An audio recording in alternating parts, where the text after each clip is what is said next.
we are ready now to introduce our first guest for the second day of Smart Travel 2020, Sasha Qian. She's already online, relations agency. She's dedicated to the activities of public relations between governmental administration and stakeholders worldwide, serious matchmaker with top-class reputation. She's often invited to participate as official representative in governmental summits and diplomatic receptions and events.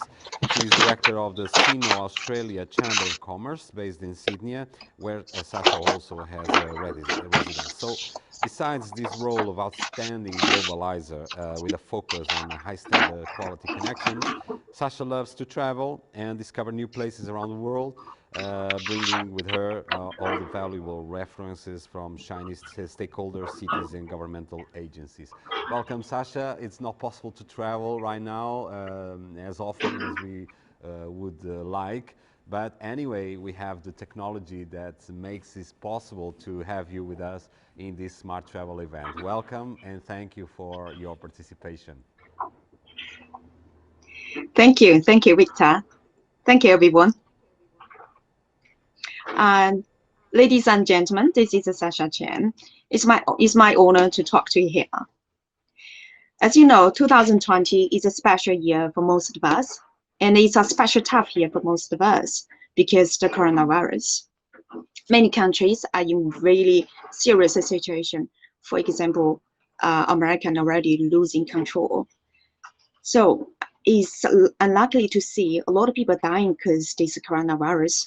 And luckily, we have a lot of doctors and scientists working on this to find a vaccine. Hopefully, we will get a vaccine very soon.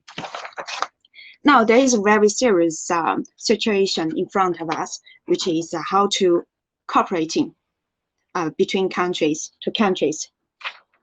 About how to improving the cooperation, I think they probably have three different parts. The first one is we should build up the emergency system.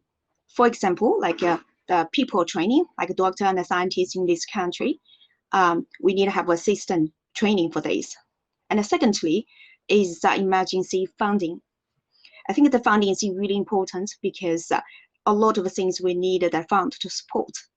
And thirdly, which is most important, is between countries and the countries, government and the government cooperation. We don't want to see the government like using this as political weapon to attack each other.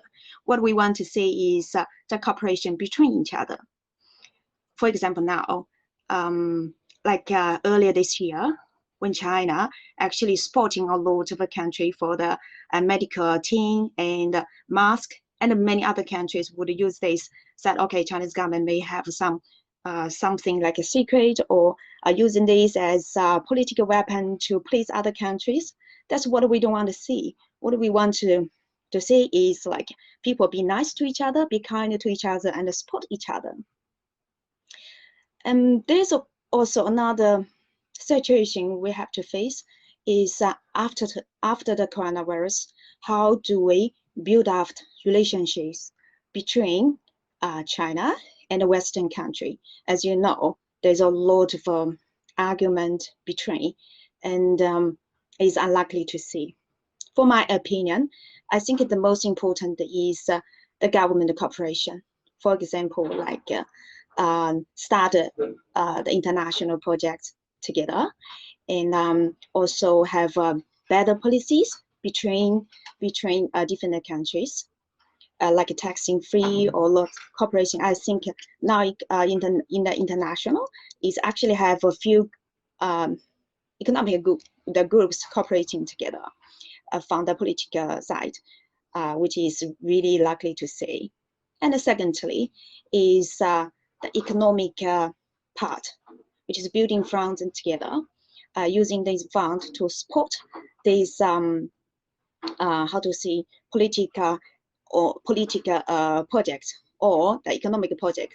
For example, like constructions, for example, like medical. And the third part is the cooperation between companies to companies. For example, like smart travel with China. maybe we could start some projects between the smart travel with China, like a funding, like a small project, and we could start a conference and the different events. The people like come to China to have a conference and find a project, or we could organize the Chinese business people go to Portugal to start the project together. Yeah, that's the thing. And nowadays, like a lot of country treats China as a threat because the China already grows to be the super country, and a lot of people think it is actually the bad thing. But for my opinion, it's actually we don't have to have this kind of worried. And why people think about China is already the super country in the world now. I could give everybody a very simple example. For example, in China, the Guangdong province, probably everybody knows, Guangdong province is a province out of China 23 province. 3 years before, Guangdong province, the GDP already more than whole Russian GDP. It's one province towards a country. 3 years before, it's already more than Russian. And also, probably already people knows the Jiangsu province. Jiangsu province ranks 15th in the world in terms of GDP. What I mean is one province towards the countries. So you can imagine how big the Chinese GDP is. And we have to think about some way, like not to, how to see, attack each other, but cooperate together. And also that's the GDP part. And also for example, smart AI and 5G. You already know that 5G in China is already leading this. And how to see between the funding things and also smart cities and also this project smart city. So there's a lot of things we could do together and to fight with each to stick together and grow the economic together. And that's actually what I want to see today. Thank you.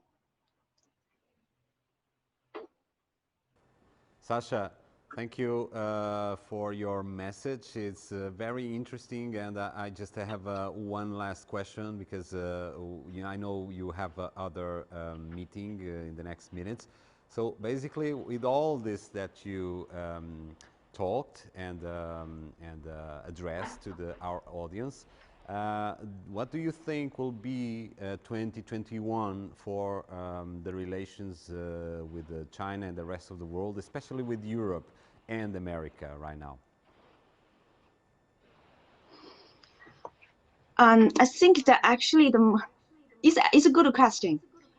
Between China with Europe and Americans, I think the most important is the political part. I hopefully when Biden, the president of US, could do some actions between the former president. For example, we could join some economic parts at the conference together and make some economic and political plans together. And I think the founding cooperation is one part of it. And secondly, we could, especially international trading, for example, the tax, and also the how to see tax and the economic and the politics. Hello? Hi. We can hear you. All right. Yeah, that's what I want to say. Okay, thank you, Sasha Qian, and hopefully in the next editions of the Smart Travel. Actually, it's the second time I invite you. One of the years was not possible to bring you to Bragança, but we will have other chances to bring you to Europe and also connect with European travel professionals and also experts with smart cities. It will be very interesting. I believe that China can be away from the future developments of our society. So we just need to find a balance and how everyone is content with each other's role in the world.